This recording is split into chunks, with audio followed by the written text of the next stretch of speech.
اللهم صل وسلم وبارك عليه. الحمد لله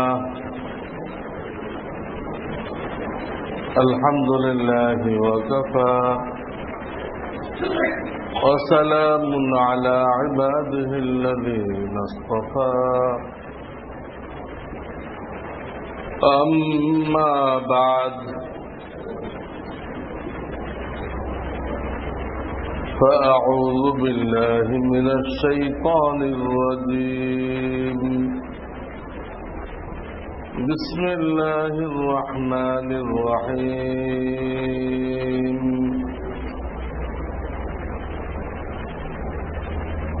وبالآخرة هم يوقنون.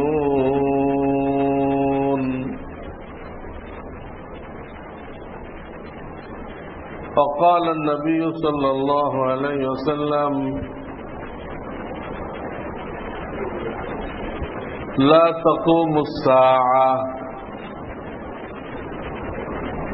حتى يقال في الأرض الله الله،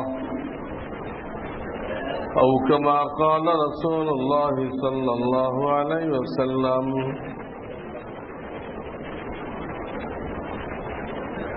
আলহামদুলিল্লাহ, বয়ান চলতেছিল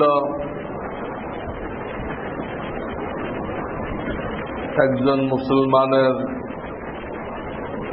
সবচেয়ে বড় নেয়ামত, এটা হলো নেয়ামতে ঈমান। এর থেকে বড় কোন নেয়ামত দুনিয়াতে আর নেই।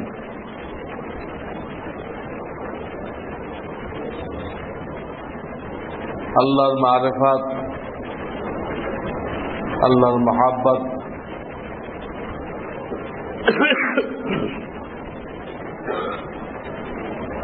এসব ঈমানের মধ্যে দাখিল।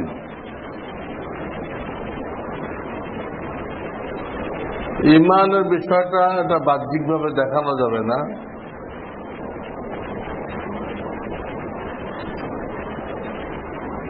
একজন অমুসলিম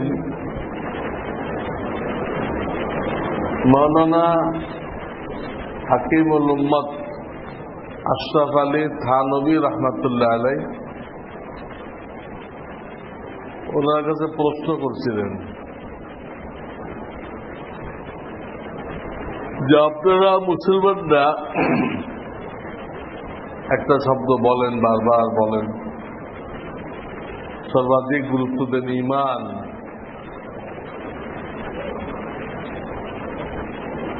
এটা কি জিনিস?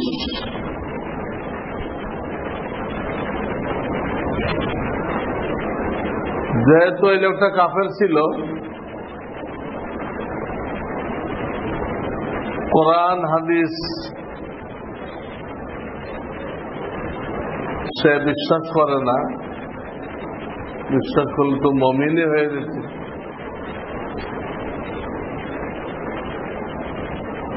কাজেই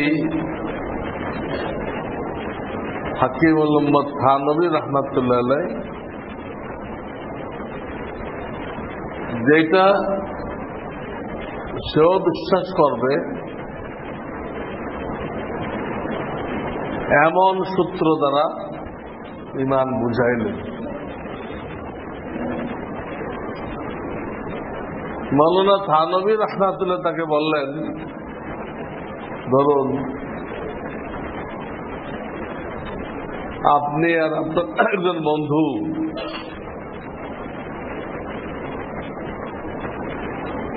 মরুভূমির মধ্যে দিয়ে সফর করতেছেন, আর কোন লোকজন নেই। এরকম মরুভূমির সফর, অনেক দূরে দূরে এক এক গ্রুপ থাকে। তারা বুঝাইলেন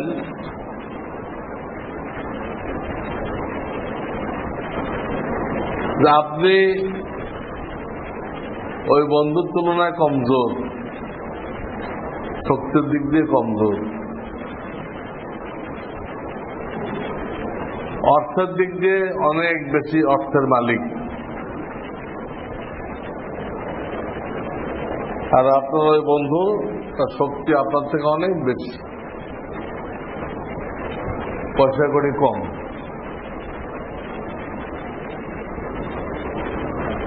তো সে জানে যে এই মরুভূমিতে কোনো দুর্ঘটনা ঘটাইলে তাকে গ্রেফতার করার জন্য, চার্জ করার জন্য কোনো মানুষ নেই। মরুভূমি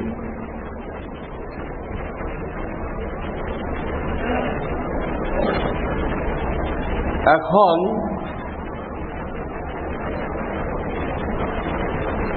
এমন কি আছে যে শক্তি তাকে বাধা দিবে যে সে আপনার উপরে জুলুম না করে? বন্ধুত্ব স্বার্থে পড়লে, লোভে পড়লে এক সেকেন্ডেই চোখ উল্টে ফেলে,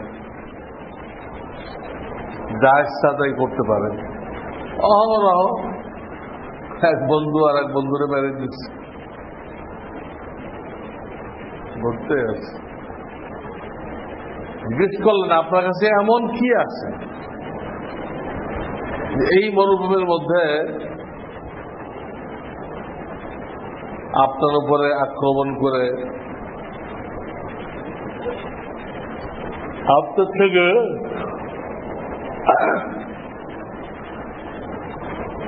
আপনার যে সম্পদ সাথে আছে এগুলো নিয়ে যেতে বাধা সৃষ্টি করবে এমন আপনার কাছে কি আছে?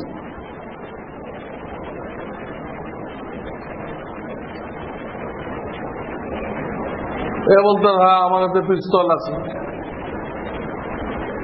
নিতে আসলে আমি কি বসে থাকবো? আমি এটা ব্যবহার করব। পিস্তলও নেই, তাহলে আর কি শক্তি আছে ওকে ঠেকানো যাবে? ওই লোকটা বলছে আমার কাছে তো আর কোনো শক্তি নেই, অস্ত্র থাকলে ঠেকানো যাইতো, আমি কারো কাছে সাহায্য চাইবো, কোনো সাহায্য করার মতো কেউ তো নেই। সে যদি চায় শয়তানি করতে, আমার অর্থ সম্পদ লুট করতে, কোনো বাধা নেই, কারণ তার গায়ে শক্তি বেশি, এই দুর্বল। তখন হাকিমুল উম্মত থেকে বুঝাইলেন আমাদের ইসলামে যে ঈমান বলা হয় এটা এমন একটা শক্তি, এটা যদি আপনার বন্ধুর মধ্যে থাকে ঈমান, তাহলে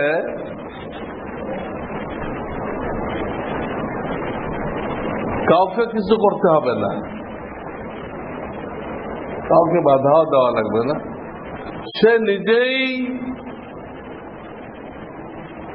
এই কাজ করতে বিরত থাকবে। কারণ সে জানে আমার একজন খালেক মালিক আছে, এক সময় আমাকে দুনিয়ার সকল মানুষকে তার কাছে ফিরে যেতে হবে, প্রত্যেককে যেতে হবে। সুম্মা ইলাইনা তুরজাউন। এবং সে দুনিয়াতে কি করছে না করছে সকল বিষয় ওই আল্লাহর কাছে জবাবদিহি করতে হবে, হিসাব দিতে হবে। যদি সে আল্লাহর হুকুম মতো চলে থাকে তো পরীক্ষায় পাস করবে, কামিয়াব, তো তার খালিক মালিক তাকে জান্নাত দান করবে। আর যদি হিসাব দিতে ব্যর্থ হয়, আল্লাহর হুকুম মতো চলে নাই, তার বুঝ মতো চলেছে, তার ধ্যান ধারণা অনুযায়ী চলেছে,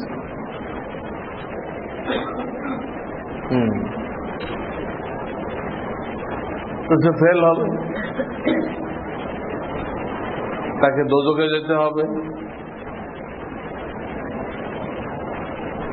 এই ছোট্ট একটা উদাহরণ দিয়ে, কোরআন হাদিস ছাড়া এই মরুভূমির ঘটনা দিয়ে হাকিমুল উম্মত থানভী রহমতুল্লাহ সেই কাফেরকে বুঝাইলেন যে এইরকম একটা আধ্যাত্মিক শক্তি যা আমাদের ভিতরে আছে, এটার নাম হলো ঈমান, যা মানুষকে সমস্ত পাপ, অন্যায়, জুলুম, অত্যাচার এই সব কিছু থেকে বিরত রাখে। তাকে বিরত রাখার জন্য কোনো পুলিশ দরকার নেই, কোনো র্যাব দরকার নেই, কিছুই দরকার নেই। তার ভিতরে যে ঈমান রয়ে গেছে, ওই ঈমান তাকে কোনো অন্যায় করতে দিচ্ছে না, সৎ পথে চলতে বাধ্য করতেছে। ওই শক্তির নাম হলো ঈমান। তখন ওই কাফের বুঝে আসলো ঈমান বস্তুটা কি, কি ধরনের জিনিস, এর দ্বারা কি ফায়দা হয়।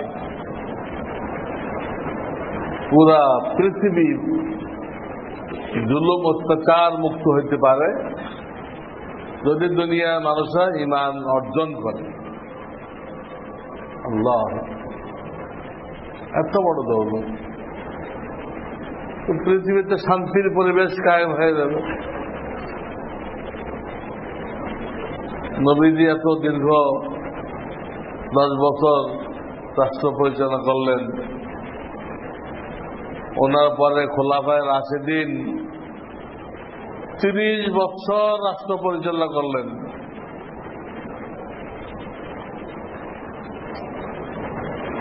বিচ্ছিন্ন দুই একটা ঘটনা ছাড়া আপনার দেখাইতে পারবেন না যে কোনো চুরি হয়েছে,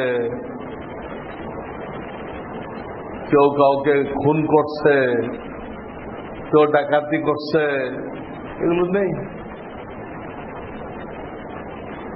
করলে কোনো বিধর্মী করতে পারে, মুসলমানরা করছে এর রেকর্ড পাওয়া যাবে। আল্লাহ, এটা অর্জন করার জিনিস, এটা কোনো পৈতৃক সূত্রে পাওয়ার জিনিস না। যার ঈমান তাকে অর্জন করতে হয়। দুনিয়ার ডিগ্রিগুলো যেরকম, বাপের ডিগ্রি ছেলের জন্য প্রযোজ্য না, ছেলের ডিগ্রি বাপের কোনো কাজে আসবে না। দুনিয়ার ডিগ্রি যেমন পৈতৃক সূত্রে হাসিল হয় না, কষ্ট করে পড়াশোনা করে পরীক্ষা দিয়ে এরপরে আসতে হয়। ঠিক ঈমান এরকম জিনিস, যে মেহনত করবে সে পাবে, সে দামি হয়ে যাবে।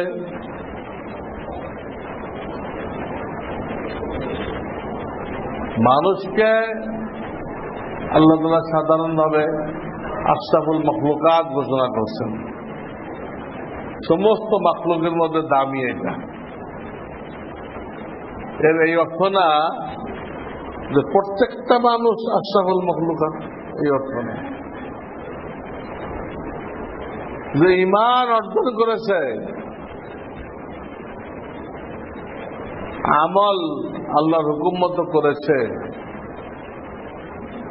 ওই মানুষ সৃষ্টির সেরা, এর উপরে কোন মাখলুক নেই। আর যে আল্লাহর নাফরমান, আল্লাহর হুকুম মানে নাই,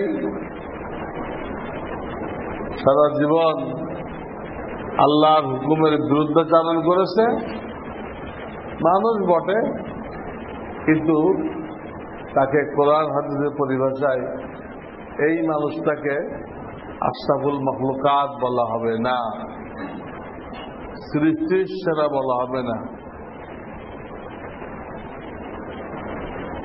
বরং বিভিন্ন আয়াতে আল্লাহ এদেরকে বলছেন ইন্না শাররাদ দাওয়াব, নিকৃষ্ট জানোয়ার, শাররাদ দাওয়াব, নিকৃষ্ট জানোয়ার বলা হয়েছে। এই মানুষের কাতারেই রাখা হয়নি, আশরাফুল মাখলুকাত তো পরে, একদম মানুষ থাকতে হবে, তাছাড়া আশরাফুল মাখলুকাত, এটা তো ওই মানুষের কাতারেই আল্লাহ রাখেনি, জানোয়ারের কাতারও রাখে নাই, তার নিচে নিয়ে এসছে। এই জন্য ঈমান অর্জন করা, ঈমানকে শিরক মুক্ত করা, ঈমানকে মজবুত করা, দাওয়াতের দ্বারা ঈমান মজবুত এবং শেষ নিঃশ্বাস ত্যাগ করা পর্যন্ত ঈমানের উপরে কায়েম থাকা। এক সেকেন্ডের জন্য আপনি বলতে পারবেন না যে আমি নিরপেক্ষ, বলতে পারবেন। আপনাকে আল্লাহর পক্ষে, ঈমানের পক্ষে শেষ নিঃশ্বাস পর্যন্ত থাকতে হবে। আল্লাহর পক্ষে, ঈমানের পক্ষে আপনাকে থাকতে হবে। মাঝখানে কোনো গ্যাপ দেওয়ার সুযোগ নেই। এক সেকেন্ডের জন্য কেউ বেঈমান হলো, আল্লাহকে অস্বীকার করলো, বা ঈমানের কোন বিষয়কে অস্বীকার করলো, কাফের হয়ে গেল, কাফের হয়ে গেল। তার পিছনে সমস্ত নেক আমল, ইবাদত বন্দেগী করেছে, সব মাটি। তার বিবির সাথে বিবাহ শেষ, বিবি হালাল নেই, হারাম হয়ে গেছে। ঈমান এমন একটা জিনিস। আলহামদুলিল্লাহ, এর কয়েকটা বিষয় তো আলোচনা হয়ে গেছে। আর রুসুলিহি, আমানতু বিল্লাহি ওয়া মালাইকাতিহি ওয়া কুতুবিহি ওয়া রুসুলিহি, এই পর্যন্ত হয়ে গেছে। আমাদের সামনে আরো 3টা পয়েন্ট, ওয়াল ইয়াউমিল আখির ওয়াল কদরি খায়রিহি ওয়া শাররিহি মিনাল্লাহি তাআলা ওয়াল বা'থি বা'দাল মাউত। এই 3টা, ওয়াল ইয়াউমিল আখির, কিয়ামত, বিচার দিবস, এটা বিশ্বাস করতে হবে, বিশ্বাস করতে হবে। তারপর আছে তাকদীর, আল্লাহ সব লিখে রাখছেন। আমাদের কাছে অতীতকাল যেরকম, যেগুলো ঘটে গেছে, আল্লাহর নিকটে ভবিষ্যৎ এরকম। আমরা তো ভবিষ্যৎ জানি না কিছু, আমাদের কিসমতে কি আছে। আর যেটা ঘটে গেছে আমার চোখের সামনে তো জানি। তো আমাদের অতীত, আল্লাহর কাছে ভবিষ্যৎ কোনো পার্থক্য নেই, তাই তিনি লিখে রাখছেন।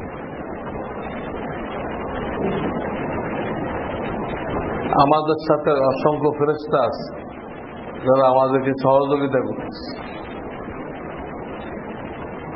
সহযোগিতা করতেছে।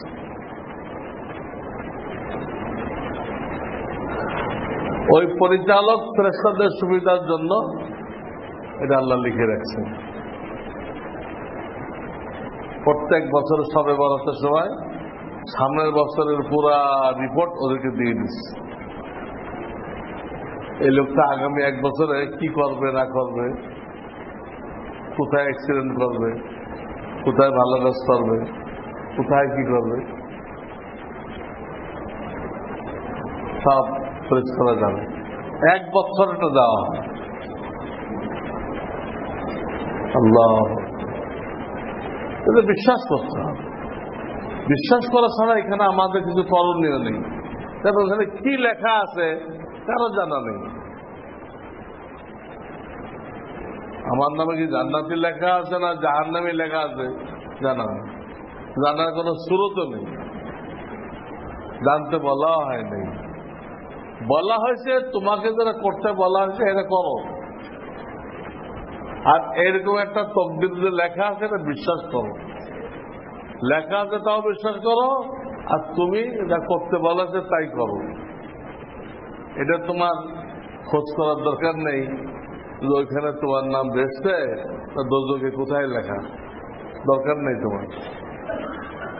ভালো কাজ করতে থাকো, সৎ লোকদের সাথে চলতে থাকো, দেখা যাবে তোমার নাম জান্নাতীদের কাতারেই লেখা আছে। আর যারা আরে তকদিরে থাকলে বেহেশতে যাব, না থাকলে কষ্ট করে লাভটা কি? জাহান্নামে লেখা থাকে আমি খামাকে কষ্ট করলাম, আল্লাহ হারাম বেঁচে চললাম, ফায়দা কি হলো? এইসব কথা বলে যারা আমল করে না, আমল ছেড়ে দেয়, দেখা যাবে ওই লোকগুলোর নামে কোথায় আছে? জাহান্নামের খাতায় আছে।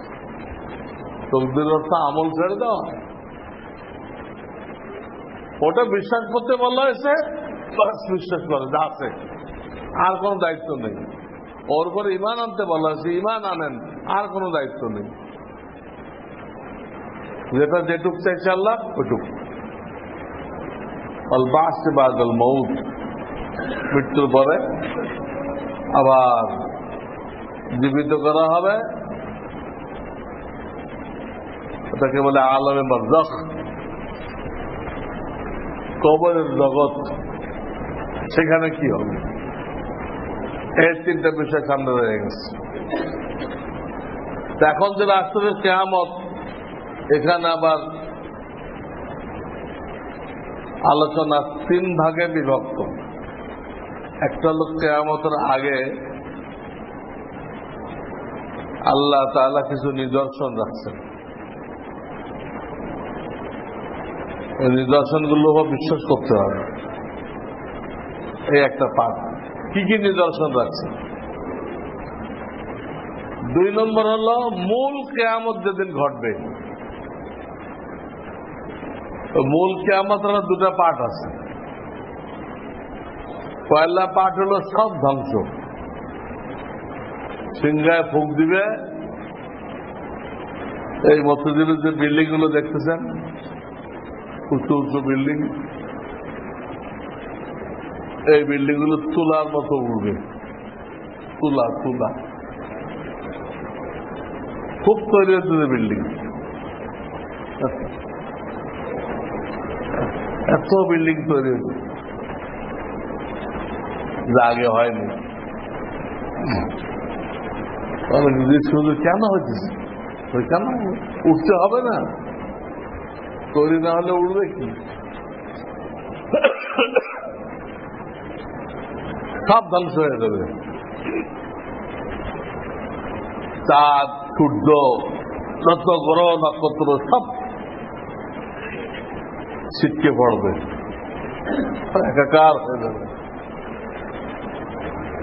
একটা এই ঘটনার বহু বছর পরে দ্বিতীয়বার সিংহায় ফু দিবে, তখন সব বীজ থেকে একটা গাছের অঙ্কুর যেভাবে বের হয় জমিন ফুড়ে ফুড়ে, এইভাবে মানুষ সব মাটির থেকে উঠবে। ওটার নাম হাসরের ময়দান। সূর্য মাথার উপরে,